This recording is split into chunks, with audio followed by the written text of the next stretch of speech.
आरक्षण इसीलिए देना था ना कि जो अपलिफ्ट करना था एक वर्ग को। तो जिनके पिछली पीढ़ी जो समझ गए कि आरक्षण का लाभ ये है, उनकी पीढ़ी, तो वो तो बहुत मजबूत हो गया आरक्षण से। आरक्षण अपलिफ्ट करने के लिए ही तो था, लेकिन अभी उस वर्ग तक पहुंचा ही नहीं है, वो उसको आइडेंटिफाई कैसे करें। दलित का जीवन कितना संघर्ष भरा रहा होगा, खुद को दलित की जगह पुट कर दीजिए ना। आरक्षण के विरोधी क्यों बनते हो?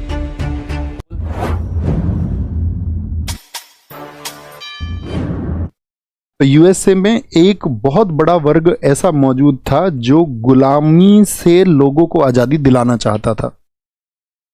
आप समझ रहे हैं? आप किसी भी जाति से हो, लेकिन आप खराब प्रथाओं को उखाड़ने के लिए उठ खड़े होते हैं, तो आप जीवंत व्यक्ति। और यूएसए में ऐसे लोग मौजूद हुए जिन्होंने वहां की कुप्रथाओं को खत्म करने के लिए, चाहे वो किसी भी वर्ग से थे, और एक बहुत बड़ा वर्ग सामने आया। तो उन्होंने कहा इस पुस्तक को मैं उस यूएसए के अच्छे लोगों को समर्पित करता हूं। आपका जन्म हो गया, किसी भी जाति में हो गया, लेकिन आप कहीं भी अमानुषिकता देखते हो, वर्तमान में हो रही है भाई। यूपी बुलंदशहर में, हमारा जिला है अपना बुलंदशहर, वहां घटना हुई अभी पीछे अप्रैल एंड में। मध्य प्रदेश टीकमगढ़ में एक व्यक्ति को घोड़ी पर नहीं बैठने दिया जा रहा है। जानवर है, उसके लिए प्रथाएं तुमने बनाई हैं, और प्रथाएं तुम रिजर्व कर लोगे अपने लिए। तुम ये कहोगे नहीं, घोड़ी पर तो हम बैठेंगे, कोई और नहीं बैठ सकता। तो इसका मतलब तुम क्या कहने चाह रहे हो कि जो कोड ऑफ कंडक्ट है या जो कुछ भी है, कानून है, व्यवस्थाएं, वो तुम्हारे अकॉर्डिंग है। ठीक है, तुम्हारे पूर्वजों ने उसको बनाया और लोगों पर थोपा जब कानून का शासन नहीं था। उनकी लाठी में दम था। आर्थिक रूप से कमजोर लोगों का उन्होंने खूब शोषण किया, खूब मारपीट की उनके साथ में, क्योंकि कानून नहीं था। जमींदारों को समर्थन था ब्रिटिश सरकार का, तो गरीब और मजदूर का खूब शोषण किया। लेकिन आज थोड़ी ना कर सकते। उस घोड़े या घोड़ी पर सिर्फ तुम्हारा अधिकार नहीं है। तो मैंने कहा ना, इसीलिए डायरी जी यही तो बात कर रहे हैं कि आपको समानता के भाव को लाना होगा।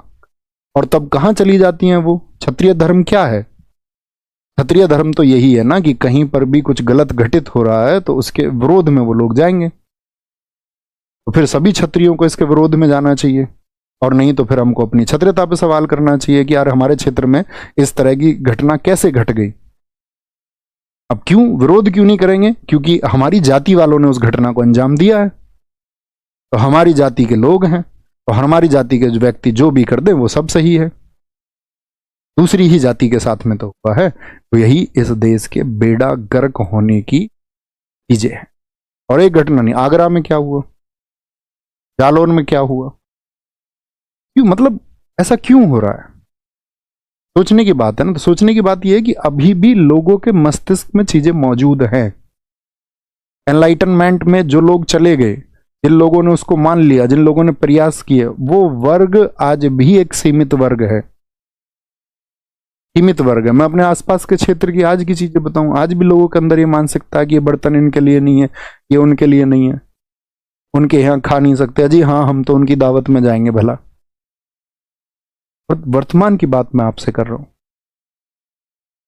अजी उनको नौते मत दो, वो कैसे हमारे यहाँ आ जाएंगे?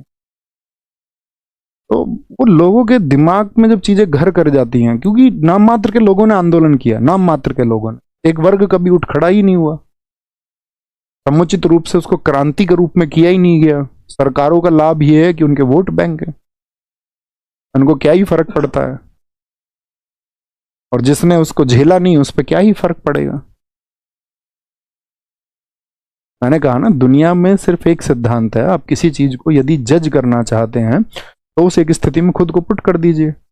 महिला का जीवन कितना कठिन है, सोच के देखिए ना एक बार, खुद को पुट करिए महिला की जगह। दलित का जीवन कितना संघर्ष भरा रहा होगा, खुद को दलित की जगह पुट कर दीजिए ना। आरक्षण के विरोधी क्यों बनते हो? पुट करिए ना खुद को। 600 वर्षों तक, 1000 वर्षों तक, 1500 वर्षों तक अपना शोषण करवाइए, खुद को शिक्षा से बाहर करवाइए पहले। और खुद को जब शिक्षा से बाहर करवा दो और लगातार शोषण हो, लगातार तुमको जब पीटा जाए, लगातार तुमको थूकने ना दिया जाए, लगातार तुमसे जबरदस्ती कार्य कराए जाए, अब 1000-1500 वर्षों के बाद में मांग रखना, समझना तो पड़ेगा ना। समझ भी नहीं सकते तो महसूस तो करना पड़ेगा ना, खुद को उस स्थिति में रखना पड़ेगा। अब सरकारों का भी क्या है कि ठीक है, अब आरक्षण इसीलिए देना था ना कि जो अपलिफ्ट करना था एक वर्ग को, तो जिनके पिछली पीढ़ी जो समझ गए कि आरक्षण का लाभ ये है, उनकी पीढ़ी उनकी पीढ़ी उनकी पीढ़ी, तो वो तो बहुत मजबूत हो गया आरक्षण से। आरक्षण अपलिफ्ट करने के लिए ही तो था, लेकिन अभी उस वर्ग तक पहुंचा ही नहीं है, उसको आइडेंटिफाई कैसे करें?